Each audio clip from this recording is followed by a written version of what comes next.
Office ওয়ার্ডের মধ্যে আজ আমরা পাঁচটা সব থেকে বড় কাজ শিখবো, পাঁচটা শর্ট ট্রিক্স এর মাধ্যমে। খুবই বড় কাজ, যেগুলো আপনার প্রায় দরকার পড়বে, কিন্তু আমরা ছোট্ট কাট্ট পদ্ধতিতে মানে শর্ট ট্রিক্স এর মাধ্যমে সেই পাঁচটি বড় কাজ খুব সহজেই আমরা শিখবো এই ছোট্ট ভিডিওর মধ্য দিয়ে।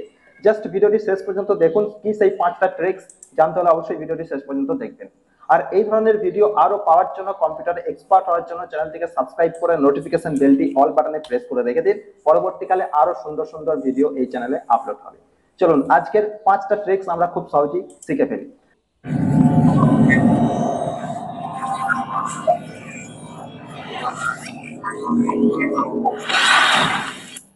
প্রথমেই দেখুন, আমি এখানে যে ট্রিক্সটা শেখাবো, ফার্স্ট ট্রিক্স, সেটা হলো এখানে ভালো করে দেখুন, নেম, কোর্স আর প্রাইস। দেখুন এখানে প্রত্যেকের নাম রয়েছে, কি কোর্স করেছে এরা সেটা রয়েছে, এবং সেই কোর্সের যে প্রাইস লিস্ট সেটাও কিন্তু এখানে রয়েছে। তো এখন বিষয় হলো যে এখানে কমা দিয়ে দিয়ে রয়েছে। আপনাকে যদি বলা হয় যে এটা একটা টেবিলে কনভার্ট করতে, কেমন ওয়ার্ডের মধ্যে এই ডেটাগুলোকে একটা টেবিলের মধ্যে কনভার্ট করতে, মানে নেমের জায়গায় নেম, কোর্সের জায়গায় কোর্স, প্রাইসের জায়গায় প্রাইস থাকবে।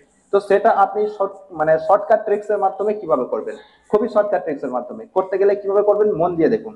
প্রথমে আপনারা যেটা করবেন, কন্ট্রোল এ দিয়ে এটাকে অল সিলেক্ট করে নেবেন, মানে পুরোটা সিলেক্ট হয়ে গেল। এরপরে যে শর্টকাট ট্রিক্সটা আমি বলবো, ভালো করে লিখে নিন খাতায়, দরকার হলে ভিডিওটাকে পজ করে। সেটা হলো অল্ট এন টি ভি। ব্যাস, এরপরে এরকম একটা কনভার্ট টেক্সট টু টেবিলের একটা উইন্ডো এখানে আপনার ওপেন হয়ে যাবে। এখানে আর কিছু করার দরকার নেই। তাহলে আমি যে শর্টকাট ট্রিক্সটি বললাম সেটা হচ্ছে অল্ট এন টি ভি। এরপরে এই উইন্ডোটা চলে আসবে। এখান থেকে আপনি কিবোর্ডে এন্টার কি প্রেস করে দেবেন। এখানে কিছু করার দরকার নেই। দেখুন অটোমেটিক এখানে টেবিলে কনভার্ট হয়ে গেল। নেমের জায়গায় নেম, কোর্সের জায়গায় কোর্স, প্রাইসের জায়গায় প্রাইস। আর নেম, কোর্স, প্রাইস এগুলো আমি বোল্ড কালার করে মানে বোল্ড করে রেখেছিলাম, যাতে করে এগুলো হেডিং হবে সেই জন্য। অবশ্যই যেটা হেডিং হবে সেটা বোল্ড করে রাখবেন, তাহলে দেখতে সুন্দর হবে। এটা কিন্তু সহজেই টেক্সট থেকে টেবিলে কনভার্ট হয়ে গেল। এটা একটা ছোট্ট ট্রিক্স এর মাধ্যমে আমরা শিখলাম। কেমন লাগলো অবশ্যই কমেন্টে জানাবেন, আর ভিডিওটি একটি লাইক করবেন। চলুন, এখনো চারটে ট্রিক্স বাকি আছে।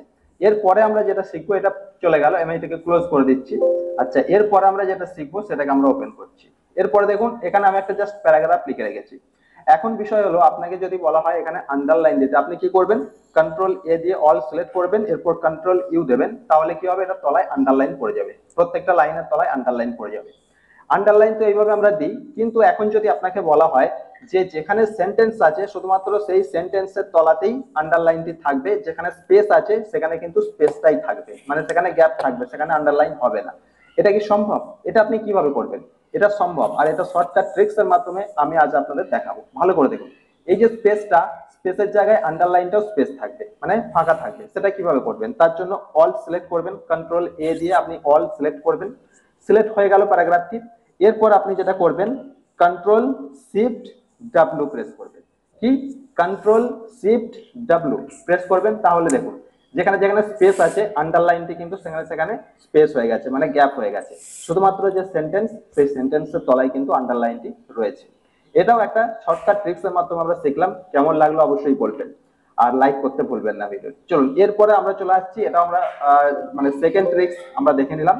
এরপর আমরা চলে আসছি এখানে থার্ড ট্রিক্স। কেমন? থার্ড ট্রিক্সে যাওয়ার আগে জাস্ট আমরা এটাতে চলে আসছি। থার্ড ট্রিক্স এটাই। তো এখন বিষয় হলো, দেখুন এখানে name, father name, mother name রয়েছে। যদি আপনি বায়োডাটা তৈরি করেন, বা হতে পারে এমন কিছু লিস্ট আপনি তৈরি করছেন যেখানে আপনাকে বলা হতে পারে যে এইভাবে dot dot dot dot dot dot এইভাবে আপনাকে দিতে। তো এরপর দেখা গেল আপনার এখানে অনেকগুলো লিস্ট আছে, বায়োডাটা থাকতে পারে বা আরো অন্যান্য আপনার লিস্ট থাকতে পারে, হয়তো 100-200 লিস্ট আছে। আমি এখানে জাস্ট তিনটে লিস্ট আমি দিয়েছি, একটা নাম, ফাদার নেম, মাদার নেম। আপনার এখানে 100-200 এইভাবে লিস্ট থাকতে পারে।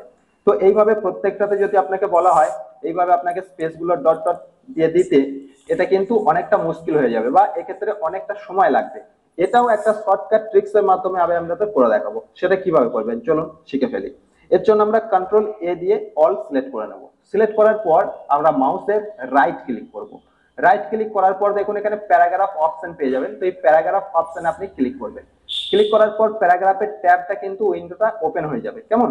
এটা প্যারাগ্রাফের উইন্ডো। এরপরে নিচে দেখুন এখানে ট্যাবস বলে একটা অপশন পেয়ে যাবেন। তো এই ট্যাবস এখানে আপনি ক্লিক করবেন। ক্লিক করার পর এই ট্যাবস এর এই উইন্ডোটা ওপেন হয়ে যাবে, এটা ট্যাব উইন্ডো।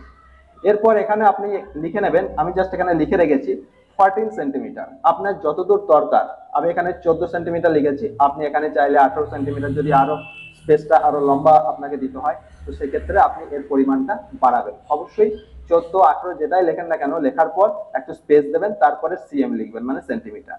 আর এখানে দেখুন এই যে আপনার যে প্যাটার্নটি দরকার, যদি ডট ডট দরকার হয় তাহলে এই 2 নাম্বারের এই প্যাটার্নটি আপনি সিলেক্ট করবেন।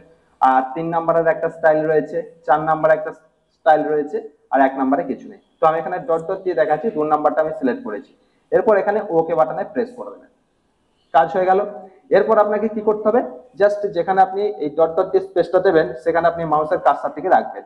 এরপরে কিবোর্ডে যে ট্যাব কিটি রয়েছে সেই ট্যাব কিটি প্রেস করবেন। দেখুন অটোমেটিক কিন্তু এটা স্পেসটা চলে এলো 14 সেন্টিমিটার, 14 সেন্টিমিটার।